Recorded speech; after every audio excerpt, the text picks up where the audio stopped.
Hetsika nataonay androany dia vokatry ny fangatana zay nataonay tamin'ny ministerany fampianarana amin'ny ambaratonga ambony sy fikarohana siantifika. Tsy afa-po zahay mbola mipetraka ny 2.70 ora nomenay an'zareo tamin'ny fotoana ary ny teny mihitsy zay hoe mbola manana fotoana zareo andiniana azy hamalina ny fangatanay. Tsy mety aminay ny fomba hanesorana anay aty amin'ny cité sy ny condition anatanterahana an'izany. Tsy mety aminay ny fiantonan'ny fampianarana efa ela loatra. Tsy mety aminay ny fanakorontanana ny fampianarana indrindrindrindra ny resaka système LMD. Hoe tsy mety araky ny tokony ho izy le système LMD fa samy manana système LMD any ao anatin'le izy.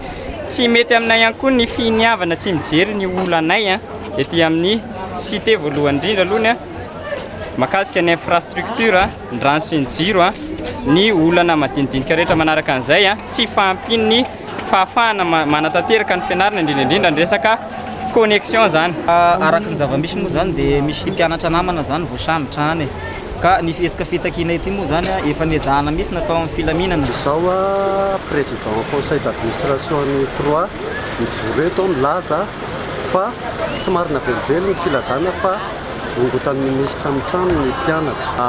Ny tanjona dia hoe fanatsarana ny trano mpianatra ireo fa tsy fanongotana mpianatra amin'ny trano zany.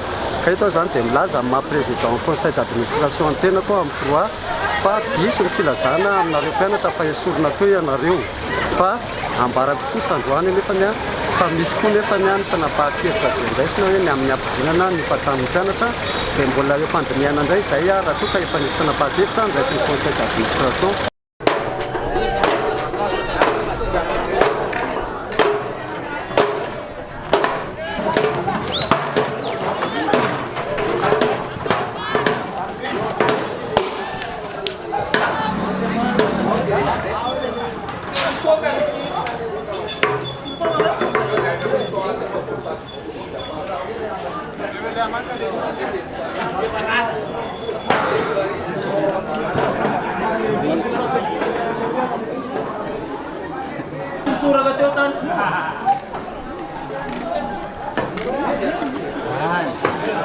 Vete a matarata no nome.